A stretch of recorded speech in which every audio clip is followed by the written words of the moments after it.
is Guardian Radio 96.9 FM. Fresh news, smart talk, all day. The views and opinions of the hosts and guests are their own and do not necessarily reflect the position of the management and staff of Guardian Network.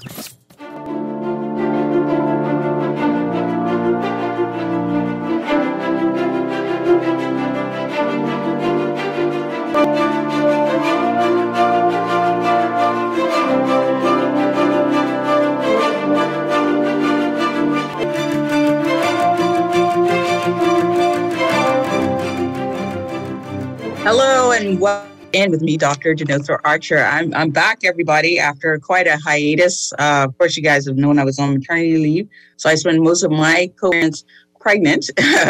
But I'm back. We've got exciting new shows that are going to be on Tuesday at 7:30 p.m. And so welcome back to Guardian Radio with us on The Doctor Is In. Tonight, we have a very interesting panel of doctors. We've been looking at COVID and dealing with it for this entire time, and we need to have some more voices out there, the voices of physicians who are seeing what's happening on the ground, working through this and some different perspectives. This entire time, we've kind of had particular views, and there's a lot of stuff that we haven't really touched on. There's so many things people are doing alternatively, healthy, keep up their immune system, and giving people alternatives to what is always in the mainstream. And so as physicians, we always seek truth. And so we want to hear the truth, the whole truth, and nothing but the truth, right? And so we have to hear all of our physician voices, all of our doctors, all of our different scientists, and, around the world. And I think people are coming out more and more to give different points of views. This was something that we have never experienced before. And so, there was some trial and error in there as well. So we've learned some lessons. And I think people are going to want to hear other voices at this point in time. So I want to thank all the people that I see who have joined us online. We see you there, and you stay involved and let me know if the sound is okay there. And of course, all those who are on the radio with us now. We're going to take some calls later, so I'll put out the numbers because we want you to get involved, ask a few questions if you have some concerns. 323-6232, 325-4316, 325-4259. And we'll probably even post the recording of this later on so that everyone can listen back in. We want to thank our sponsor, of course, Medical Concierge Services.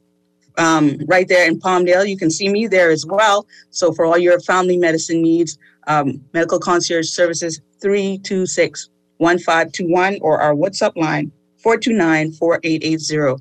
And we're still enrolling people for NHI. So if you want to get on board with that, you're welcome to come and do that. So we've got a great panel of guests tonight. We've got, they're coming and going. So you guys put on your video.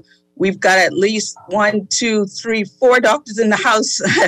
So I'm going to go around and kind of give them an intro. I'm going to start with the simplest. I've known this guy for a very long time from the wards in the hospital, pediatrics. And he gave me the simplest intro, but one of the best. And so I want to welcome Dr. Leonardo Culmer. He's a husband, he's a father, he's a physician, but most important, the son of the Most High. Welcome, Dr. Culmer, to the show. Thank you so much. Thank you. I pray you can hear me. I hope so. Are we hearing him online? Okay, they're telling me to just speak up a bit, so I'm going to try to turn up the volume and try to make that better for our people online. Okay, so Dr. Culmer, let's hear you again. Thank you. Thank you so much. Testing. Testing. Okay, they say the sound is kind of funny and kind of low. So if those of you who are having problems online, you can catch us on Guardian 96.9, as well as we will be playing the Zoom recording later as well. Also in the house, we have, Dr. Bethel, I didn't see your bio, so I'm going to let you introduce yourself. And then we're going to go to Dr. Prince, who did give me a great bio. Welcome, Dr. Bethel. Thank you, Dr. Cartwright. I did send it to you on the email, so I didn't send it on WhatsApp. Yeah, that's Sorry. okay. Yeah, no, I'm a family physician. I've been home working in Grand Bahama, where I was born, now for over 20 years. So, and then I've done several fellowships beyond family medicine in integrative cancer therapy, non-surgical sports medicine, and regenerative medicine, anti-aging and regenerative medicine. So basically, I just summarize all that up because it's such a catch bag. To me, it all makes a sequential sense, but I just basically say it's integrative medicine. I'm just trying to integrate the best of all the areas of medicine and come up with the best uber protective approach to medicine. Yeah. Uber preventative. You've mixed a lot of preventative medicine stuff in there, and I'm all about preventative medicine. So welcome to the show, Dr. Bethel. We've got Thank one you. more doctor with us, Dr. Misty Spencer Prince. And she is a family physician. We were in the same department together. She went off to do her own thing as well. So she has been working in the Bahamas. It's basically her second home from 1998. And she was working as first with GP, and then, of course, she got her diploma and Masters of Science postgraduate, and then, of course, her degree in family medicine. She's been working in community education, and she's had over 18 years in the public services and has also been working privately for the past 2 years. She's a certified health coach, and she's also working in integrative health and medicine. And she continues to help persons through lifestyle diseases in a holistic fashion whilst promoting wellness. So, you know, I'm all about wellness here. And so it's great to have you, Dr. Prince, after not seeing you for quite some time. How are you doing? Right. Thank you so much, Vinotra. Yeah, so we have quite a arrangement of physicians here with us tonight. We're just going to start off really with kind of our experiences, go into what we were seeing, some things that we wish we have seen more of, and what can we do, what can we give advice to our public as we continue to be in this pandemic. I would say for myself, COVID was something that was very unusual. I think we did everything in an unusual manner. I think a lot of the medical community kind of scratched their head at some of the approaches, but because it was a novel type of thing, we kind of wanted to see how it would go. We gave our governments, our leaders, our medical officers kind of leeway to kind of get this sorted out because we really were seeing it for the first time. As data came out for me, I started having maybe slightly differing views on certain things. And over time, I think I've grasped a good idea of what COVID is all about, this viral illness. And I think we can do things better. And we need to open up alternative ways of thinking, doing things, approach, and treatment. So usually when we are dealing with some type of new illness, we want the most things that we can do, not the least things that we can do. And so the very narrow approach is something that I've always had an issue with. So I'm going to start with you, Dr. Culmer, kind of your experience and how you thought about COVID and the process of what you went through with your patients. Turn on your mic, Dr. Culmer. You muted. Thank you. There you go. Can you hear me All now? right. Yes, we can hear you. Okay. All right. So firstly, I'd just like to thank you for inviting me to be a part of this illustrious panel of individuals. Happy to be here.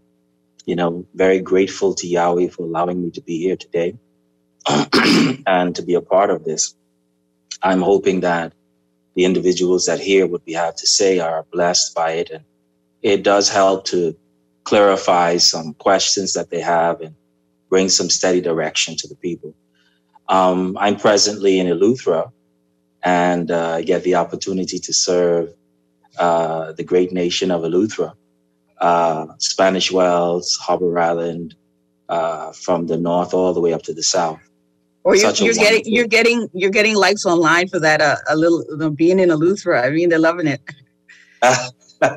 They are in fact a very special set of people, and I think Eleuthera is somewhat of a microcosm of the Bahamas as a whole. We are a brilliant people, and Eleuthera is an example of that. Very humble, but people full of pride for their nation and proud for their God. Interestingly enough, my wife and family decided to move here in March of last year as we partnered up with a really good friend of mine and partnered in a business model that we have where we offer medical services to our people. I was born in Eleuthera, born in Nassau, and lived my entire life in Eleuthera until I went off to school. So it was fortuitous for me to come back home and pave the ground. So we got here literally a month before the whole COVID thing struck. We are in Bahamas Wellness here, and we've been serving the people. And like you said, it kind of caught a lot of us off guard initially. But, you know, physicians and nurses and medical practitioners, we are extremely resilient people, flexible people. And if there's one thing about us, we are seekers of the truth, even if it means that it hurts. And so I knew it was going to be somewhat of an uphill battle to get to some level of truth with respect to what it is that's going on here. You know, we're accustomed to viral infections. We've all served in the pediatric wards and the adult medicine emergency wards, and we know what it looks like to have a viral infection. So we all had our preconceived notions as to what it is we'd be dealing with. We were surprised, to be honest, but only for a short period of time until we decided, you know what, we're going to fight this thing. And I think we've done a really good job of fighting, coalescing information, putting together the best breadth and depth of information for our clientele to ensure that they are treated and they are treated swiftly. Long and short of it is what we found here in our practice is that we've established a protocol and procedure to catch our clients literally at day one.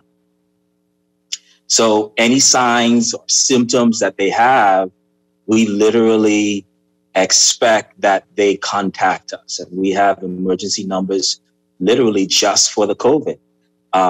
24 hours that you can give us a call if you're having symptoms. And we start our protocol from there.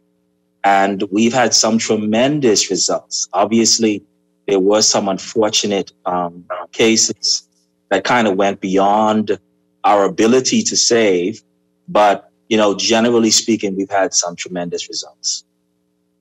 That's awesome. And we'll get a little bit into what some of those things are, because I know everybody has slightly different ways of kind of dealing with it. But I know that most of us do go from an immune approach and then different things that we feel that are helpful. Dr. Prince, your experience and what you've been doing as a family physician, integrative medicine doctor. Okay, good night again, Dr. Cartwright. Thanks for having me on. Interestingly, this whole COVID-19 experience has been a really eye-opening one. I find it coming to test our systems, whether it be our health, our bodies, whether it be our relationships, our own mental health systems, fear, anxiety. So COVID-19 has come to test our systems. And with respect to my own process of thinking, I'm, like you, always trying to pursue truth. I have a bunch of questions, and if I don't get them answered reasonably, I question and I keep questioning. And even though in medicine here and across the world, we have been doing a lot of tertiary care as it pertains to COVID-19, as with other diseases, we need to get to prevention. We need to get to prophylaxis. We need to get to early and aggressive treatment. And to me, that made sense in this condition. Why wait until our patients get short of breath and then tell them to come back? It just didn't make sense. Mm-hmm. So it was out of that, and I'm very thankful for persons like Dr. Bethel, Dr. Kevin Bethel, who's on locally, Dr. Suzanne Williams Lockhart, and then other doctors that I'm mentored by through social media, interestingly, people like Dr. Mobeen and Dr. DeMello and Dr. Shetty, looking at the international experience. And then from that now, asking questions, does it make medical sense? And then deciding, okay, this is what we're going to do.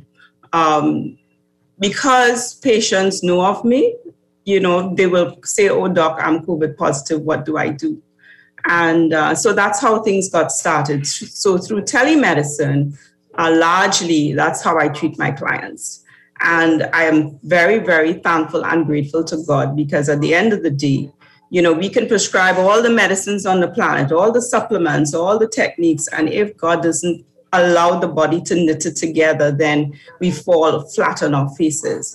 And so out of close to 20 patients that I've treated, most of them here and others regionally, they've all lived to date. And so early and aggressive treatment, I think, is key to stemming the tide of COVID-19. And just to leave a message of hope, all is not lost. As you said, Danutra, there are more than one ways to skin the cat, right? There are more than one ways. Let's be open-minded and then hone in accordingly. So that has been my experience in a nutshell. Yeah, definitely. That's the way to go. And that's the way I've been looking at it too. I think you made a great point about hope. Sometimes you hear just so much that's negative. You don't realize that there's the 99.6% that survive, right? So, and a lot of people who do early treatment, immune boosting, lots of other things, and they're surviving. We're only hearing about the less than 1 to 2% of people who are not doing well and have a multitude of comorbidities and so much other stuff. Dr. Bethel, I'm going to let you open your mic right now, because I know that you've taken a very aggressive approach to this. You're up there in Freeport, Grand Bahama. You've been talking about treatment protocols and starting early and prophylaxis from the very beginning. You'd be very open with what you were doing and what you were experiencing. What led you to kind of looking and saying, hey, I'm not going to sit back. I'm going to try and do something that will help my patients ahead of time? Well, that's a good question. I mean, it never even was something that I had to think about. It's just something that I think that, I took an oath to do. If there's something that I know is going to help someone, I'm going to tell them. So I was fortunate enough that I was working in Latvia doing some contract work in January, first part of February of last year. So it just so happened that one of the owners of the clinic that I was working at had come back from a trip from China. So I came home to the Bahamas already with some experience with COVID. So I had called for an emergency meeting. And your opening question was, what would I wish that I would see different if I could change anything? And I wish that we would have regular meetings in the Medical Association to discuss what's working, what isn't working, in real time. We can talk about what the research shows and use that to sort of guide, okay, this is what we're going to try next. But we need our data as Bahamian people. We need to know what's working for us. And also, it's high pie in the sky to talk about some medicines that are very expensive. I'm not going to name names of medicines, but, that were talked about for being used. And it's really not, we have to chart our own path. And I was very disappointed that never happened. Never happened. And still to this day, I call for meetings both in the Medical Association of the Bahamas and the Grand Bahama Medical Dental Association, and I don't see that happen. It's almost like we're banned from associating. We're banned from being able to talk with each other as physicians. And I hear other physicians saying that all the time. They agree, but yet nothing seems to change, And we talked about this when we talked prior to this show, and I agree with you. I really expected that there would be this rallying of the troops in which they got all the minds together and said, what are we going to do? How do we plan this out? What is our strategy? And then it would be a constant thing where we are all participating, especially in something so novel. It was very unusual that it was very kind of closed off and kind of like, okay, these are kind of like what we're going to do. And then it was just kind of silence and all of this was happening. Did you guys also feel like that was a part of the experience? I'm sure, do you think that we would have been a lot stronger if we as a community were bound by, I guess, at least some of the mainstream organizations? Because, we do have our smaller groups. We are talking, here and there. But would you like to have seen that collectively kind of come together and just kind of integrated so that, there were more voices, more people at the table, and we could really kind of discuss what was going on and what we were experiencing? Yes, I would agree because, together we are a force to reckon with. Divided we fall. And so if we are divided as an association, or I should say as a medical community, okay, then how can people look up for counsel? Persons are looking up to the medical community for guidance. And guidance is beyond just to vaccinate. There are other things that can be done as well. Let's promote that. But the plural tone to voices is what I think has been lacking. And it's not just locally, but it's worldwide. You see? I listened to Dr. Peter McCullough, who is a practitioner in Texas, well-decorated internist, researcher, and I am not sure if he's a cardiologist as well. And he too spoke to Senate saying, hello, let us as a community band together, come up with some protocols for early outpatient management. So this is not just a local Bahamian issue, this is global. And then that in itself raises questions, why? Why as a global body, we are having problems coming together to provide care for people and not just waiting until the end stage for hospitalization. Yeah. Dr. Comer, do you have any thoughts on that before we kind of move on to maybe some key things for the beginning of treatment? Yeah. You said it earlier, which was, and I think I alluded to it, that we were caught off guard. The whole community. There may have been some persons around the world that had some foreknowledge, but there weren't many. The reality is that the majority of us, physicians, nurses, we were caught off guard. And it takes a while for a group such as ours, who never really and truly had that fully knitted mechanism to kind of get together, even under such circumstances. But I don't think all is lost. I think we are really in a phase now that I like to call the catch up and win phase. We have unfortunately lost some people, but right now I think we still can win. And what you are doing tonight is the beginning of that. And I pray that as we continue in this conversation, it'll be brought to bear how it is the beginning. So I think we're going to catch up and win. We just got to continue to push and to believe. I definitely think that is the truth. I think this was the great time to do it. We've kind of let things play out in a sense. We've all contributed to what was proposed to be done. We've all been able to look at the data that's coming out and have the type of information to back alternative ways of doing things. I think this is a great opportunity now. As we can see, we're going into third and fourth waves with this COVID. And I think everyone is crying for something different. Dr. Bethel, what was one of the key things that you were doing early with your patients that you found was maybe the most effective for you?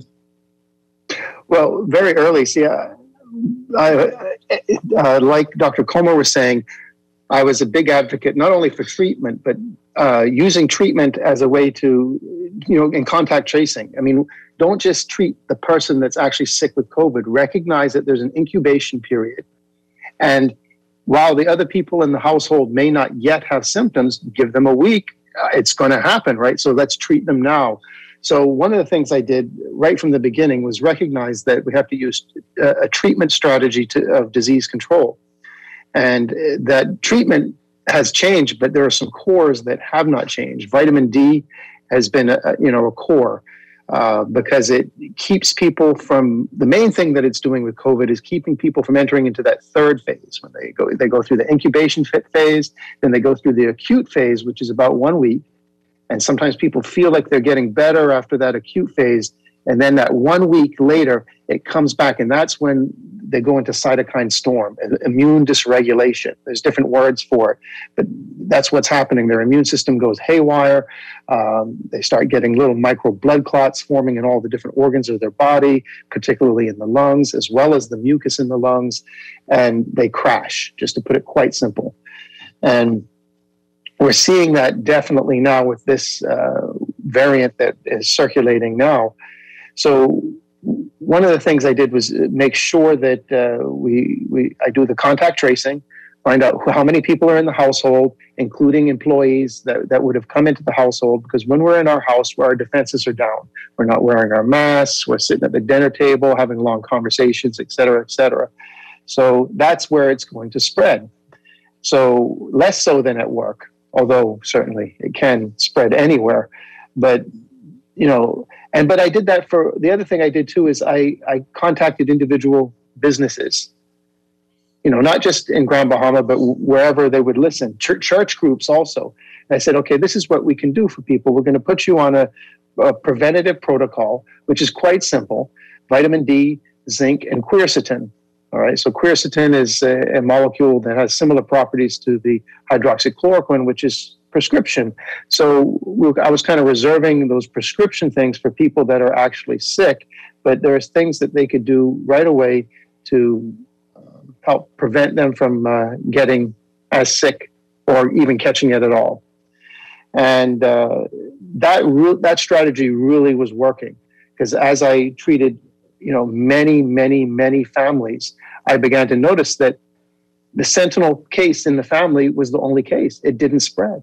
Mm-hmm. And so I knew I was onto something, and I'm just beating that drum. And I said, we got to look at this. We really have to look at this. I would present data from studies from PubMed and lots of, to support what I was saying, but I was just like, I know it's working, so I'm not going to stop. I'm just going to keep going because I know that I'm helping people, and I'm certainly not doing any harm. Right. With those measures, definitely not. So I couldn't understand the reluctance to basically make this, a national policy. Where when disease surveillance identifies an outbreak, treat everybody with, at a minimum, those three things that I mentioned. There are lots of other things, and I laid out a strategies that intervene with the virus at many levels. And we, depending on our access to those other things, we could utilize those. Some of them are prescription, but a lot of them are also nutraceuticals that we can get over the counter without a prescription. So that's what I did initially. Yeah, definitely. And for me, I told a lot of people too, sun, sand, and sea. That's your number one source of vitamin D right there. And for some reason, they wanted us all inside. I couldn't understand that. I was like, this is the time to be out on the beach catching the sun. Yeah. Even, in ancient days, they had an idea that the sun, the vitamin D in your body was very helpful with viral illnesses. And when they couldn't do anything else for people, they would put them out in the sun at the bare minimum. So just starting with those kind of core things are super, super important. The science behind viruses has not changed. And so we know that definitely boosting your immune system is important. I like to add some vitamin C inside there as well.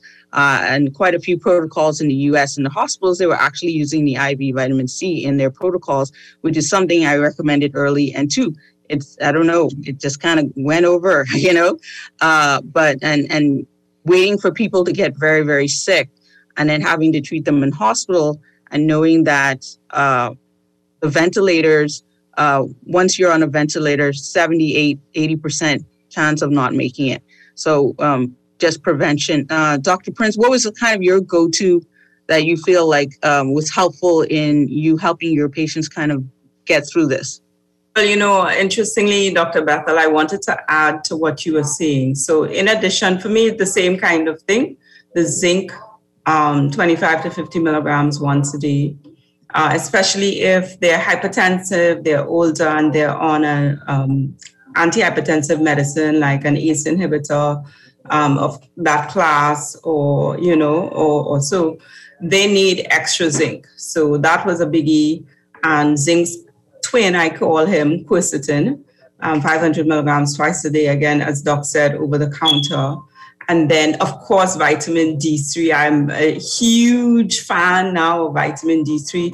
The few times I've been able to check persons' vitamin D3 levels prior to COVID in office, most persons have low levels. Most persons don't have enough vitamin D3. And these are young people. These are persons of darker skin. These are people who would be otherwise, be okay. So I know generally that, I suspect, I should say, that a lot of us, even though we're out in the sun, though we're darker skinned, we don't have enough vitamin D3. So taking an oral supplementation, at least 5,000 units a day, at least minimum, was key. But I'd also like to add, and of course, vitamin C, 250 to 500 milligrams every 6 hours, because your body can't absorb generally more than 250 to 500 milligrams at a time. But in addition, I also advocated that persons drink water, basic stuff. Okay, there are different guidelines. Drink water until your urine becomes clear. There's a guideline of half of your weight in pounds. Drink that in ounces a day. The idea is to get the water in. Kick out the processed foods. Kick out the sugary foods. Kick out the sodas, and get the water Adam's ale in. The other thing was eating more veggies. Generally, as a people, we don't have problems eating fruit. That's a no-brainer because it's sweet.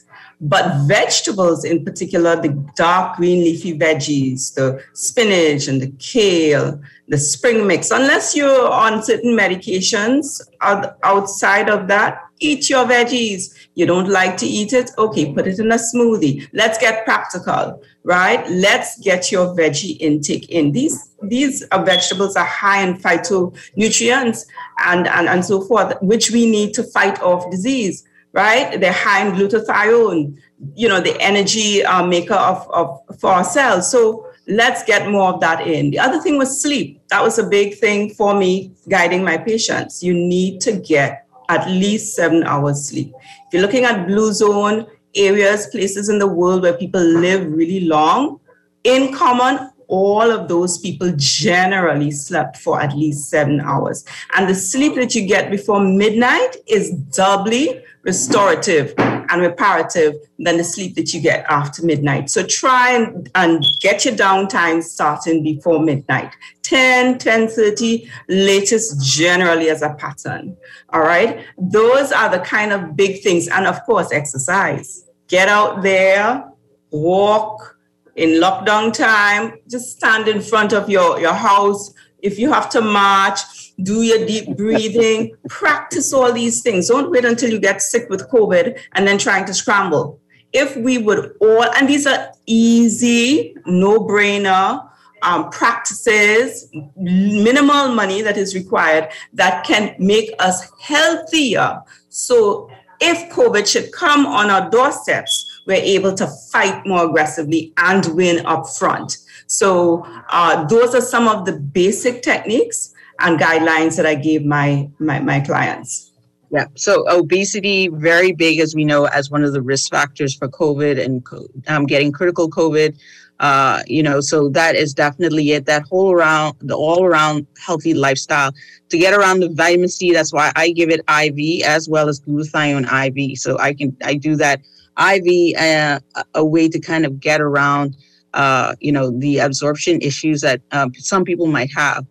Dr. Comer, you look like you was ready to chime in. You say you guys have your protocol ready as well. what was kind of your number one thing that you really wanted to get in there for people to kind of know from your side as something alternative that they can do to just get themselves in a better position? Well, thank you for asking. Excellent question. We had a bit of an advantage here at Bahamas Wellness in Eleuthera in that, we completely focus on wellness, and we take that as seriously as you can imagine. The Bahamas has a culture that, we are addicted to sugar. We're addicted to sugar. And in Bahamas Wellness, we completely focus on that lifestyle change and what one requires in order for he or she to become healthy.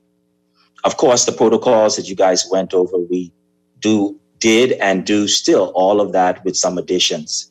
But the focus really, and where we find that we're getting the best results, is by optimizing the immunity of the individuals. And of course, that's by focusing on cellular health. Getting them to the place where their insulin levels are down, their weight is down, and ensuring that they are eating healthy, staying away from the sugars. And as you know, the question that's asked is, Dr. Culmer, Dr. Lightburn, can I do the brown sugar or the purple sugar? I know I can't do the white, but what about the gray sugar? Mm-hmm. And so we got all of the, and so we consistently pounding it home. And what we found is that there are certain categories of patients that, they had to fly out, that we couldn't help. But that was a minuscule number of individuals. Those that we caught, as Dr. Bethel alluded to earlier, and Dr. Prince, that were mild to moderate, that follow the advice of literally no carbs, staying away from the carbs, literally. And of course, that's a 30-minute conversation because that doesn't calculate well. Exercising, getting out in the sun. And Dr. Prince, you made a very interesting point, and I think it's something that we do need to discuss, because one of the parts of the lockdown that kind of inhibited some of what our clients were supposed to do was the fact that we were to stay in the home, and it made it a bit difficult. But we asked folk to slip outside, do what you got to do, catch that sunshine, get that vitamin D, and go from there. We focusing on the education and that the lifestyle change and adding the regime. We found that if I were to just throw out a number conservatively, maybe more than 90 to 95% of our clients did very well. You've got a lot of fans online, Dr. Prince, but we have Claudette Grant saying, I do believe in supplements rather than the vaccine. She's saying, also, I agree with Dr. Prince. And someone mentioned dairy, removing dairy from the diet. So I thought too that this was a really good time with the entire community kind of honed into the medical community to really push patient education on healthy lifestyle and everything. This was an opportune time. I think we missed it a little bit late, but like you say, Dr. Culmer, we still have that opportunity to get people on board doing the things that they need to do to protect themselves. They brought up the vaccine. We have been kind of like nothing alternative, just do the vaccine. I know some of you may be vaccinated, some may not be vaccinated. People are kind of cautious. Bahamians want to wait and see what's going on. I don't know, thoughts. To me, my biggest thought is there should be a choice. People should be allowed to choose, and we should provide the information that they can make the best choice ever. Dr. Bethel, I know you've even kind of dealt with COVID personally, so we'll start with you. Just kind of your kind of thoughts on how you're dealing with that with your patients. Well, the first thing that I pointed out, and it's not just here, it's worldwide, is that there is a total lack of recognition of the people that have survived COVID and have some level of immunity. So right from the get-go, I've said this so many times, if we have a limited resources of a valuable thing like a vaccine, why would we waste it on someone who's already immune because they've already survived COVID, right? But that thinking just was not even entertained. It was, and as a matter of fact, just bringing up that subject, was almost might get you banned, and that was a strange thing that when you brought up medical facts, you could actually be banned on certain social media services, which I also thought was extremely odd. Why would you ban that? You might have different opinions on it, but why ban that? Yeah, I don't know. So that that's an interesting thing. And then there was the concern that we would see a failure of the vaccine working. I went through some of the science of it before as to why we would likely see that. And now we're seeing that. Mm-hmm. We're seeing a lot. Yes. A lot of people, and I'm seeing it clinically here, not just from reports internationally, but we will reference, that the CDC itself has admitted that people who have been vaccinated are just as likely to catch it and spread it. They may not be as likely to get deathly ill or hospitalized because the vaccine is imparting some level of protection. But the point that concerns me is that when we make statements like the pandemic is over for the vaccinated, what ends up happening is that we've given a get out of jail card free to a certain class of people, and then others aren't given those sort of privileges. But the dangerous thing is that those people that are vaccinated refuse to believe, because they're not getting the correct information, they refuse to believe that they can catch COVID and they can get sick from COVID. And more importantly, they can spread COVID. So, and they have that get out of jail free card. So they go and they spread it. And I've seen it so many times. Where people, families have, they just refuse to believe that it's possible that they have COVID and they're sick from COVID because they got vaccinated. But now I treat everybody. So if I tell them, everybody in the house gets treatment, whether you're vaccinated or even if you're a previous COVID survivor, because I am seeing people that are getting COVID for the second time.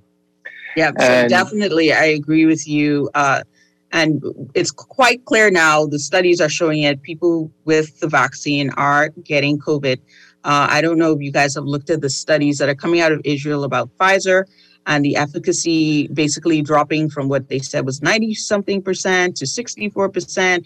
And now with the Delta variant here, we're back into the 30s. So we're getting pretty low in what we call efficacy. And it's clear that there's transmission. And also what you mentioned earlier about we refuse to recognize the immunity of persons who have had COVID in the past. And we're now seeing studies coming out too that they might just be comparable or even more so than persons that are vaccinated. And so that is something that we ignored. Dr. Prince, you look like you really want to chime in there. Man, listen, basic. I agree with you. There is that population for which vaccination may have its place. High-risk population. High risk, yeah. Okay. Have we vaccinated all the high-risk people on the planet? What's the answer? No. Why not push to get those people vaccinated first? Because if our ultimate goal is in saving lives, let's give them the best chance to have life saved. The younger persons who do not have as the risk factors, teenagers, why should we promote vaccination in them when the higher risk persons on the planet all have not been vaccinated? You see, it's an issue of, to me, medical common sense. Yes. Equity, right? This whole thing shows up social injustice. These vials have been with us for centuries, for years. If we are so interested in the welfare of our peoples as a global community, let's fix the injustices upon which these inequities are now placed. To me, that makes more sense. And why not let's do as Dr. Coleman and Dr. Bethel is doing, increase our innate immunity. Because, the studies do suggest that today we have a Delta variant. Well, yesterday we had one. Today we have a Delta. Tomorrow we're going to have, what's the next letter in the alphabet? That one, right? Are we going to vaccinate against each variant? Because you could see the trajectory. We get it's a third booster, a second booster, a third booster, a fourth. Why not promote the innate immune system? I'm not saying don't have your boosters, but we can't depend on it. You see? Yeah. And so, to me, medical common sense is the it. It seems like even medical common sense ain't common these days. They've moved to a third booster in Israel after seeing a decline in efficacy of the Pfizer. And so they had gotten almost their entire population vaccinated, saw the numbers going back up again. And so they are actually starting a third booster in persons with a low immune system. And so they've started vaccinating some of their elderly patients who are high risk with a third vaccine. Dr. Culmer, I saw you were taken aback there for a moment. Yeah, so if the question is about the vaccine, medicine is fairly simple, right? It is our job to be educated about these areas and to disseminate information to our clientele. Simple. And what we do here as a practice is we sit and counsel our clients on the pros and cons of the vaccine. We don't tell anyone not to take it. We don't really guide anybody to take it. And you find that a number of people come in with their minds made up already about whether or not they're going to take it. They really just want your weighted opinion.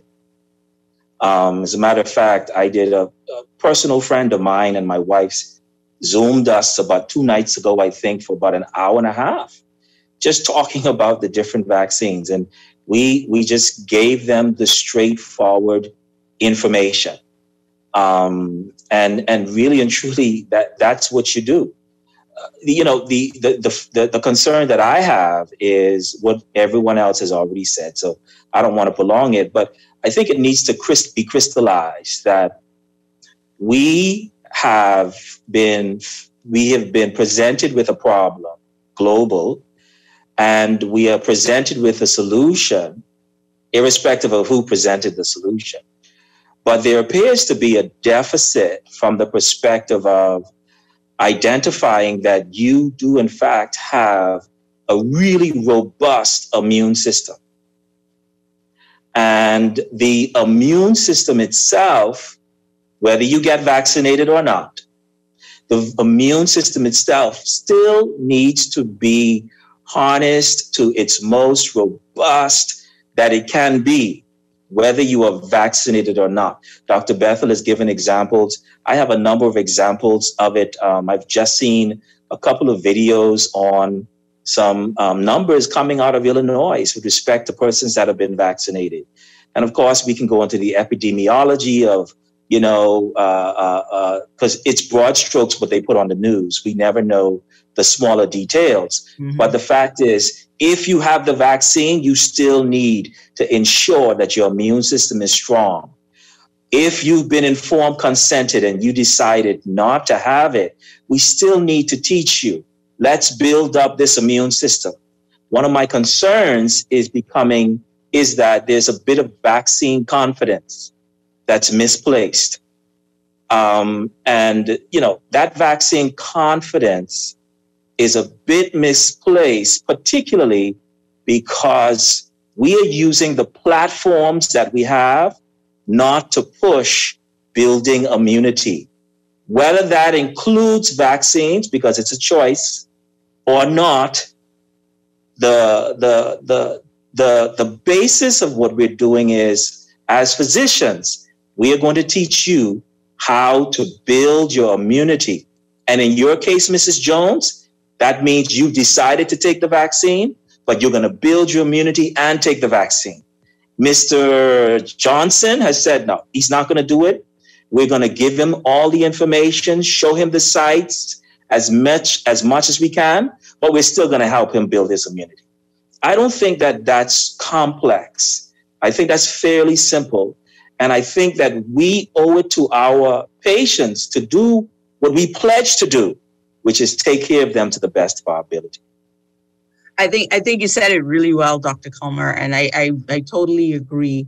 And why I really wanted to bring it out too is because I was seeing a lot of negative connotation towards people who were not taking the vaccine. And I think that this is something, it's a personal choice. You don't know everybody's particular, what they're going through, what thoughts are through their head, what information and how they took that in. And so as physicians, we have to give people options. And I think the vaccine is just one of the tools, and I find present those tools, but present all the tools and give people a really well-rounded way of dealing with this pandemic. Because information is coming up. That whole thing of what you spoke to earlier, and apologies, I have to say this. As physicians, that is well beyond us. We don't have any authority to compel anyone to do anything. We are supposed to lay the information out there to them and advise them what we think is the best information. Now we're talking about this whole idea of compelling people. That's well beyond us. We are servants of the people. This compulsion and compelling, that is actually not even democratic. That's something that happens in a socialistic society. And so we have to be very careful about how we present that to people. And I'm certain others have a different perspective, but this is mine personally. No, definitely. I believe in a democratic society, and I think people should be allowed to make informed decisions. We as the medical community should be there to support those decisions and help people through any kind of illness that they may encounter, and how to make that better and the experience better, and hopefully getting people through the pandemic, and so that they do well and have the best outcomes. Dr. Bastos, your kind of thoughts with this, the way that, some of this is going in terms of a side of the community kind of saying, hey, we need you to do X, Y, and Z. How do we get back as a community to saying, back to the business of medicine, doing no harm, giving people evidence, educating them and treating them? Well, I think it's a missed opportunity. Again, I think of the example of, say, when a celebrity has a particular health issue and that celebrity comes out and does some sort of public service announcement. And then all of a sudden we see in our office a lot of people that are very concerned because, hey, I have similar family history or symptoms or whatever the issue is that makes them feel. So it brings awareness to the particular disease state. And it's a golden opportunity to try and get people to improve their health, because you give them the information and tell them that, look, even for things like, I call it the Angelina Jolie syndrome, even for things where there is a so-called genetic predisposition for a certain cancer, and, you might have that cancer in your family, but look, it's like a library, and of books, and unless you actually take out a book and read it, it's not going to be expressed. So there are ways to make sure that we only express the genetic potential that we want, and that's through good, healthy lifestyle, diet, exercise, good sleep, breathing exercises are very important. So all of these things are golden opportunities, and we've missed that. It's shocking to those of us that are in wellness medicine and preventative medicine, because no matter what the issue is, when someone comes in, we're supposed to take the opportunity to try and get that person to improve their health, their outcome, help them to optimize their potential, not to minimize it and frighten them. Fear is a terrible thing, So right from the beginning, most of us here on this panel, we were trying to impart hope. No, there is something that you can do, and something that you can do, like personally, not something that the doctor can do. But so much of the way that this whole thing was managed was there's nothing that you can do. There's actually nothing that your family doctor can do, but there is something we can do in the hospital, which is, put you on a ventilator. So hide until you need the ventilator. And that just blew my mind. I was like, wait a minute, this is a golden opportunity to try and get people to improve their health. And that's another one on my wish list that I would have liked to have seen happen. I wish that our decision makers would have seen this as a golden opportunity to try and improve our national health. We have too much obesity and too much carbohydrate dependence, in this country, and it's a big battle. But when we start to explain that it's going to increase your risk of with this particular situation with COVID, it's going to increase your risk of having a terrible outcome, and that's something that you can change, not the hospital, not your family doctor, nobody. That's only you can change that, and there's so many missed opportunities, I see along the way here, and I think that we can catch up. It's never too late, until, the opera is not over until the fat lady sings, as they say, right? And we're watching the Olympics. It's not over until they cross that finish line. Anything can happen, You made a great point about fear. I saw so much fear. And initially, I guess everybody was a little afraid. I wasn't really extremely fearful, but I was fearful of all the fear I was seeing, because you even had people who was like, I caught COVID, but I'm still afraid. People, they get the vaccine, I'm still afraid. So I think, that fear, we have to calm some of that fear, because people don't do well with fear. It's a very stressful position. It's not good for your immune system.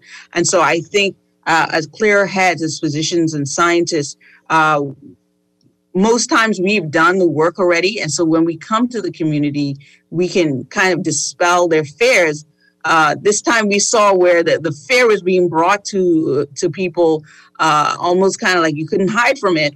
And I think that was even probably negatively impacting some of our outcomes. Dr. Prince, I see you nodding. So your thoughts on that? I definitely agree with that. From the get-go, when I have my clients, the first foundational thing I tell them is listen, and listen well. You are going to live and you are not going to die. And I cite to them that statistic that over 98%, okay, so I give a little leeway just in case, right? Yeah. 98%, I use 98, of persons who get this condition live, and you are going to be in that 98%. And I tell them up front, you see the fear? You need to take that out of your mind, because as you just said, fear is crippling. Fear increases the stress response. Fear increases cortisol. Fear causes flight and fright response, right? You cannot rest and repair while you're fighting and flying, or in fright, right? For you to get over this thing, you need to be in a rest and restorative mood. That is the opposite of fear. So speaking to the fear is key to me in the early treatment of COVID, as well as in the prophylactic measures of COVID. Dr. Bethel, you said you empower your people, right? You empower your people. People need to have hope and be empowered. And that is what this is all about today. The other thing that comes to mind, it just slipped my mind, according to fear. Oh, it just slipped me. But that is what I wanted to say. Fear is we have to address it up front. Oh, the other thing was that making an informed choice on whether to vaccinate or not. as was said before, fear, I see it from afar, and fear was a driver for vaccination. If you don't take this vaccine, you're going to die. If you don't do this, you're going to die, right? Allow information, and not just your side of the information. Allow holistic information to be presented to the people, and then let the people decide. So they make a decision not out of fear, but out of fact, out of information, out of weighing things for themselves, weighing their risk, and then let them decide. And I think that has been a real pet peeve for me. Lopsided information. No, let's have the buffet and let the people choose. Let them be responsible. Okay. Yes, I know it's a pandemic that is affecting the world, and whether or not one vaccinates or not, that may have consequences on other people's, but that does not mean that you take away the power to choose from your people. Allow the information that you feed them to be a general pot, not what you want them to hear and therefore decide out of fear. And that can't work. You're not going to build anything that lasts with that.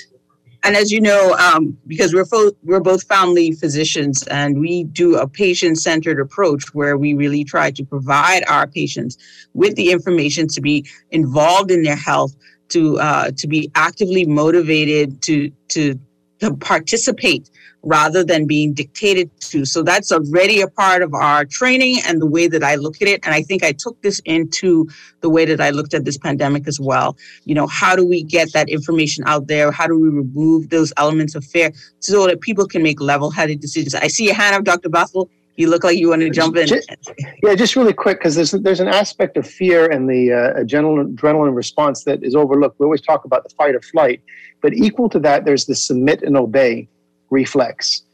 See, so most people know about the fight or flight reflex, to something that's fearful. But the other one is, think about it. A bear jumps out of you while you're hiking in the woods. You have two choices. If you think you can outrun this bear, you'll try, fight or flight. But the other one is to play dead, to lay down and literally play dead.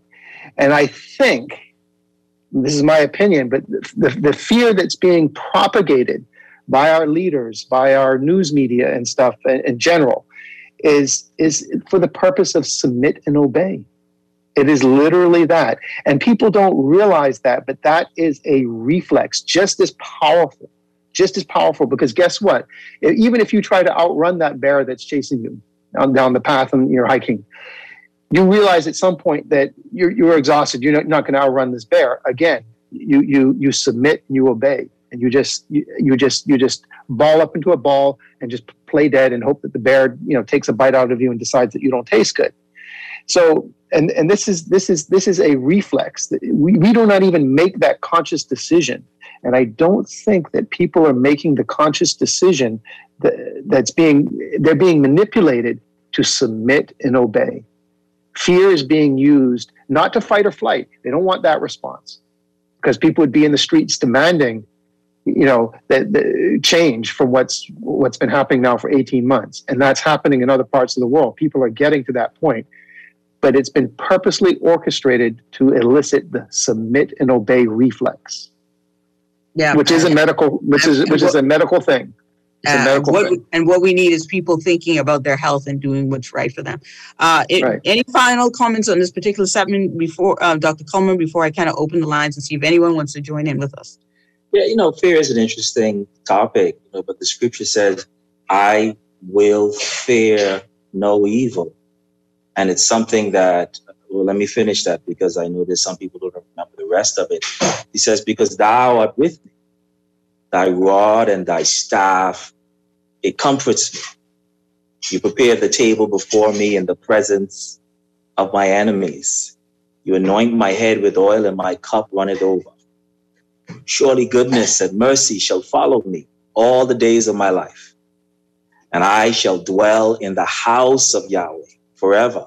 So fear is an interesting thing, but when you have your trust in someone that is greater than what's being presented to you, all is always well, all is always well. And it's going to come in so many different forms and so many different ways. I said to a client the other day, I said, because she got very fearful, I said, you've been on a plane, right? She said, yes.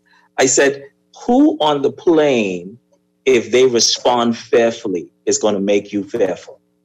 She said, well, the pilot and the flight attendant. I said, right.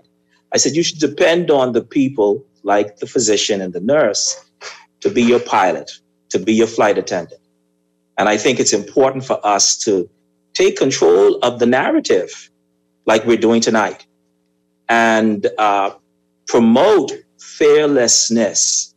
Because when I was being attacked in high school by a group of guys, I could have just, like he says, stayed in fear and just literally died, let them do what they were doing.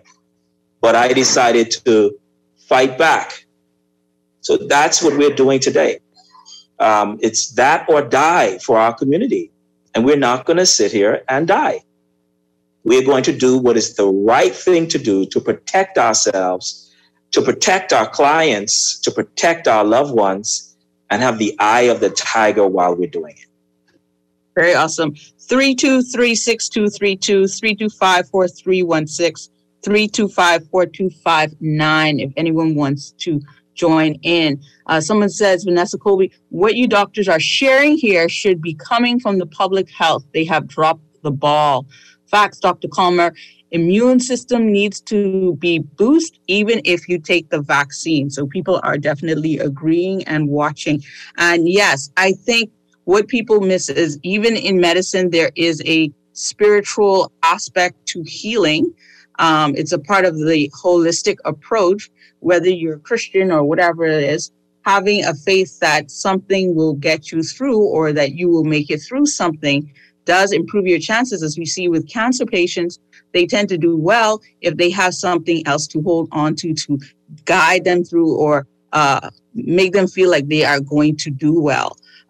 Mental health is extremely important in the way that our body deals with health. So those things are important. So just again, if anyone has a question, okay, we do have a call. Caller, you're on. Dr. D. Hi. Hello. Good night, Dr. D. It's got to be short and to the point tonight. All right, and good night to your panel. I should change your name to Dr. Truth. I love your panel, all right? And so they should know my voice by now. And so I like talking to the pundits, right? That's the only way to get some credence here. Now, you know, Dr. D, I want to touch on some things and just to augment what they were saying, right? So no one, you know, I know that the science is vast and no one could remember everything at one point in time. So what I did was I listened to Dr. Shane Crotty, right? And so everybody should know who he is, right? And so what happened is in this study, there was shown to be the vitamin D3. You know, the sunlight is needed, like he said, but it actually works in conjunction with the cholesterol that's underneath the skin. And so what happens is they show that the vitamin D is actually impedes the cytokine storm or the hypercytokinemic storm as a result of the interferon. So what they show is high levels of vitamin D, you get more interferon, right, to interfere with the inflammation from the COVID vaccine itself. From the COVID virus itself. But these are facts. All right. So vitamin D, we know that vitamin D activates the receptors on the white blood cell walls. Right. These are studies, you know. So I don't know if you guys know this, but this is not to be just show no information over here. This is the role of vitamin D. But you can just Google the role that vitamin D plays in the immune system. And so, Dr. D, also the fact that I heard the doctor mention, we know the vax and the unvax. So we know about the long-term T-cell immunity. So the fact that I'm unvaxxed and I'm asymptomatic, that means I'm less likely to transmit the disease. So if a person is vaxxed and they're not symptomatic, they are less likely to transmit the disease because they're not sneezing and coughing, and this is the way for the virus to spread itself.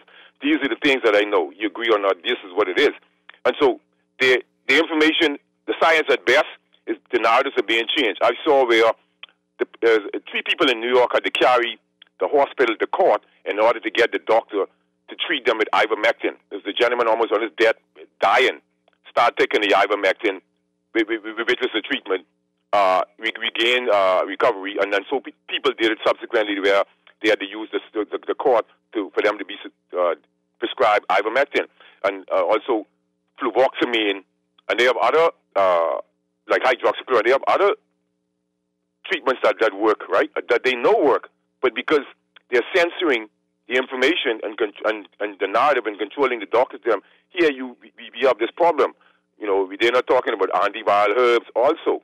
So the information is being suppressed. And so since you was talking about vitamin D, I agree with the doctor because we're inside more. But I realize when I sit in the sun, I actually feel better and feel more energetic within itself. Anyone who plays sports or go in the sun and read and do different yard work, you find out that when you come out of the sun and you catch a shower, you'll be energized all day. So this is actually something that I observe.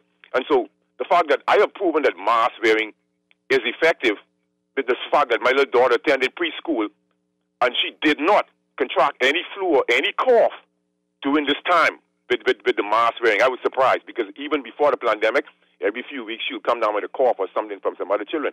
So life is based on our observation. And also, Dr. D, I noticed you said something, and when you was talking, it brought my mind up to relative risk reduction as far as the efficacy of the vaccine. You, for next week for me, could you please come on and explain to the Bahamian sheep the relative risk reduction versus absolute risk reduction? I was trying to get them to realize it for a little while. Also, please explain the PCR test in detail to these jokers, please, because I appreciate what you guys do, and thanks for taking my call, but if I have to die and walk over people that bring the truth out, then that's what it may be. But, like, they say Google, what they call it? Google exploit. You know Google exploit because Google already know my algorithms. When I Googled the advantages and disadvantages of recombinant vaccine technology. You see, Google only enhanced my knowledge. This ever been in my head, and I never stopped learning. That's the point. And so I'm an enthusiast, and you guys are professionals. But don't tell me what I say is incorrect, because everybody knows who Dr. Shane Crotty is, and everybody could go on the Food and Drug Administration website, the CDC website, and see their parameters for the usage of emergency authorized drugs. You must put the information of the side effects on the drug being dispensed. They're not doing that with the vaccine. This information is only on their website. They're not giving the people this information. Okay, thank you. A lot of comments coming in. They're loving the show. They're loving the guests. Someone asked D3. They're talking about vitamin D. So, yes, and I did talk about PCR very early in this. So many of you may know my thoughts on PCR. I went through strategically what PCR is usually used for, how we were using it inside the in terms of the respect for COVID. And as you can see, the CDC has had changing thoughts on PCR and the way it's being used, and are pushing for additional and alternative tests to be able to test for the Delta and other things. So that information is all coming out. We have any response quickly? We do have another caller. I think he said a mouthful. He hit on a lot of things you were saying. So new caller, you're on the air. Yeah, good night. How y'all doing? We're good, thanks. Wonderful. You know, what I'm doing, I'm 65, will be 66 in October. I take a lot of the fever grass, guava leaf, moringa, the pear leaf, ginger, turmeric, sea moss. Don't drink sodas, don't drink white milk. No sugar at all. The only animal thing I take in my body is eggs. And so I do a lot of running because I'm a marathon runner. I still need to bring you that soup I cooked. But I'm doing well. Like I said, at the age of 65, I'm much stronger than I was at the age of 50. And I'm taking care of my immune system, by drinking, like I said, water, no canned juice, nothing like that. And so I don't know what you think about those things I call off, all the bush tea and all of that. Yeah, thank you, caller. Yes, so I believe in some of our natural stuff. I just don't think you should take them, don't overdo it. Behemoths tend to go a little overdoing with things, and it can affect your kidney and everything. So speak with your doctor about it, definitely. And there are some great things out there in our natural environment that helps. Dr. Prince, yes. Yeah, that's a lovely area for me. I'm just totally intrigued by it. And I'll say that there is good and there is harm. A lot of it needs to be fully and properly studied. However, it does not negate the benefit that can come to it, especially if it's used in a short-term kind of basis. As I said, because it's not properly studied, I can't tell you boil 3 leaves, boil 5 leaves, 1 cup of water, 3 cups of water. It's just so much subjectivity in there. But having said that, there is no denying that, for example, fever grass or lemongrass is high in vitamin C and zinc. Cerasee, which I used to laugh at when patients would come in and say, "Oh, doc, I just drank me a cup of Cerasee." You don't know about that good name in Cerasee? Take a cup every summer when you send it to your grandparents, Listen, I used to look down on that until I myself was reminded, because I was going through some sinusitis. This is way before COVID. And I've had my run with antibiotics that helped me, but again, overdid it, and I had a colitis, and here I was getting the usual December, January flu-y sinusitic symptoms, and the thought came back, what about that Cerasee there? So I decided, let me go pick some. I pick it, I boil it, and I drank it, and no lie, within 2 hours, the feverish feel that I had, I started to sweat. And I felt better. And that, for me, was the epiphany of really valuing the herbs that we have. As I said, they do need studies, they do need delineation, but there is substance to help. So, for example, for my COVID, people fighting COVID, thyme tea. In Europe, the naturopaths use thyme tea. That's a small leaf thyme, and it has been shown to have antibacterial, antiviral, and helps with cough. So yes, I do prescribe the usual expectorants and mucolytics. That is medicine to break up the cold. But along with that, have some thyme tea. Once you're not diabetic, sweeten it with honey. If you're diabetic, use some monk fruit sugar, right, to sweeten it with. Pineapple, right, has bromelain, and bromelain is an agent that helps in the fighting of the inflammatory process. Use your pineapple. Aloe, for example. Okay, I think we have another caller, and I'm going to let the doctor chime in before we leave. Okay. Yeah. Caller, you're on the air. Hello? Caller, are you still there? Yes, hello? Hi, good night. You're good on night, the doctor's end to be Dr. D. Good night. I want to say hello to your panelists, and most of all to my doctor, Dr. Prince. What I wanted to share briefly is the systems we have in this country are failing, right? My wife and I contracted this COVID virus, and we went to the facility that they told us to go to. And the doctors aren't giving you the pre-treatment or preventative measures, right? They gave me a prescription. They told me take Claritin, told my wife to take Histal and come back if you get worse. We got worse and came back, and they wouldn't even see us because they had an emergency going on.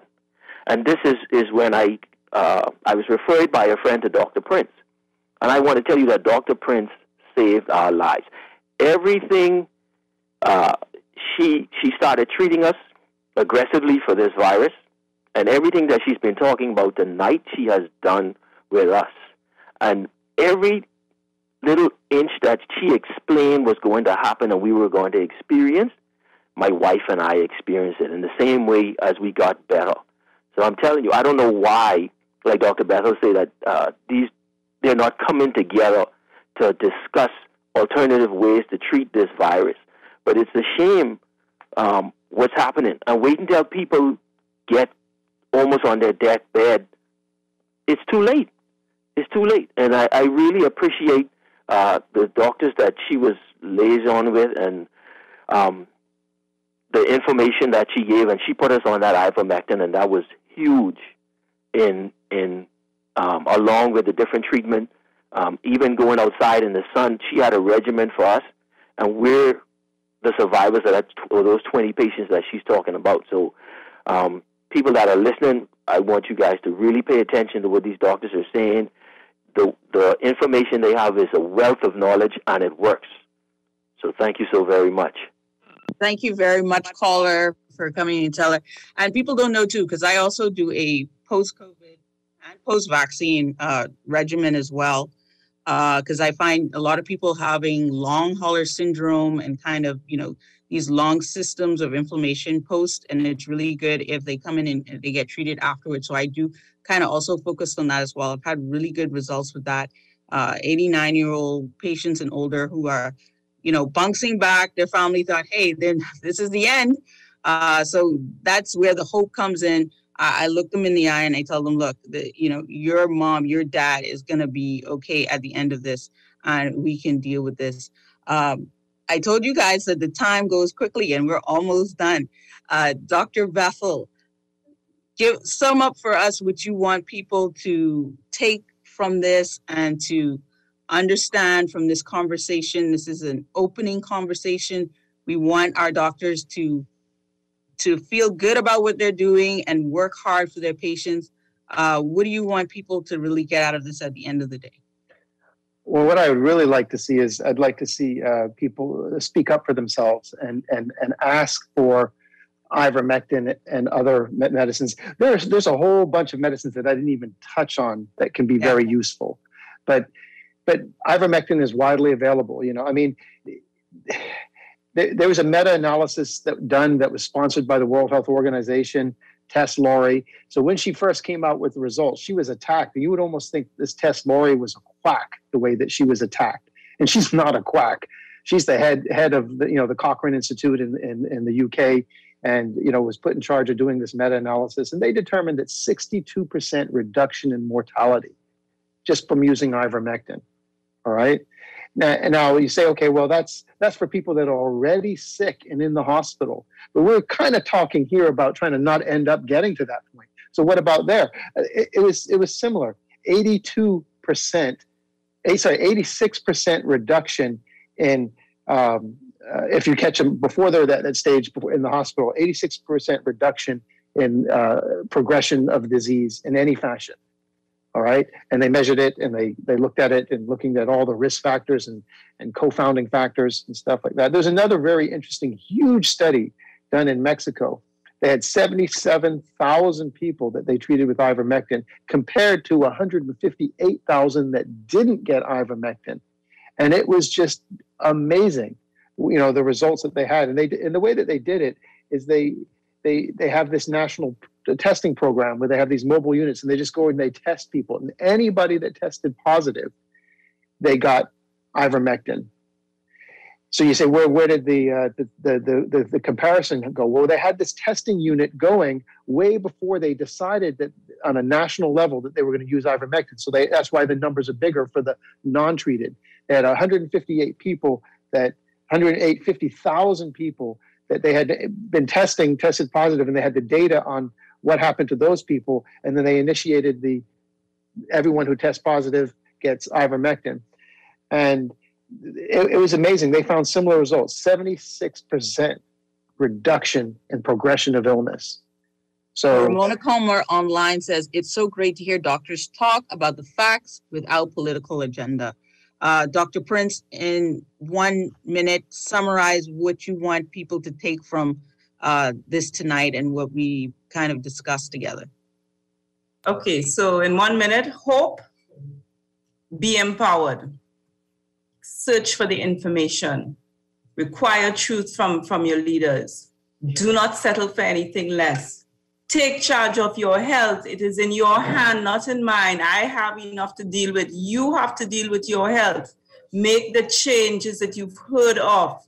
If you know you're not drinking enough water, drink the water, put down the sodas. What else has to happen for you to make the change to help you? And when you help you help your family and those around you and the community and the nation and therefore the world. So let's get going, people.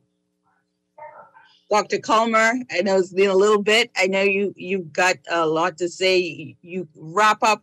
What do you want people to get from this? The people of Eleuthera are loving you, obviously. So what do you want people to get out of this at the end? Sum it up for me. Well, it takes a certain amount of fortitude to tell the truth. And it takes a certain amount of discernment to know the truth. And for those who are afraid of the truth and would rather take the easy way out, it's going to be difficult for them to discover the realities and the brilliance of what truth brings. Look for the truth for yourself. Seek it out. And don't be afraid of the truth. And seek out persons that are seeking out your best interest. So, you know, as physicians, we have 4 wonderful physicians on here that we have the capacity to help. And we are willing, we are open, we are available. I know at Bahamas Wellness, we are constantly looking for opportunities to make it better. And put your trust in someone who's bigger than me and all of these doctors here. Put your trust in him. I end on that. Awesome. Great. I have another comment. Great panel, great information. The Prime Minister needs to hear this, because all he's saying is take the vaccine, as it is an easy way out. And I think sometimes we do take the easy way out. We take the information that is pushed to us. It's time for us to think. It's time for us to elevate this conversation. It's time for us to expand and provide alternatives and give people the information they need to make wise decisions, not just for now, but also in the future. Our health is extremely important. Our immune system is one of those building blocks. And as we've discussed today, that is one of the key components to getting through this. And so speak with your doctor. Reach out to one of the doctors in the panel if you don't have a doctor. And get that information, get someone on your team, and really you need that hope within yourself that everything's going to be okay. So I think a less fearful nation will make better decisions. Let's just slow down. Let's think about what's happening. Let's do this in a context that's going to be good for the Bahamian people and make better decisions. I want to thank my panel, Dr. Kevin Bethel, Dr. Misty Spencer Prince, Dr. Leonardo Culmer, for being brave, because some doctors shouted out and say, great job, Archer, but you know, we can sit back and see what happens. But these guys were ready to go. They were ready to express their thoughts. They were ready to give the Bahamian people the truth and the whole truth. And that's extremely important. As medical doctors and as scientists, we seek the truth, not a truth, but the truth. And so I want to thank everybody for listening in and being a part of the show. We're back every Tuesday at 7:30. Dr. D. Archer, brought to you by Medical Concierge Services. Give us a call. 1880. I want to thank everybody and good night. Thank you, guys. Thank you. Thank you. Good night. All right, good night, everyone. Do well.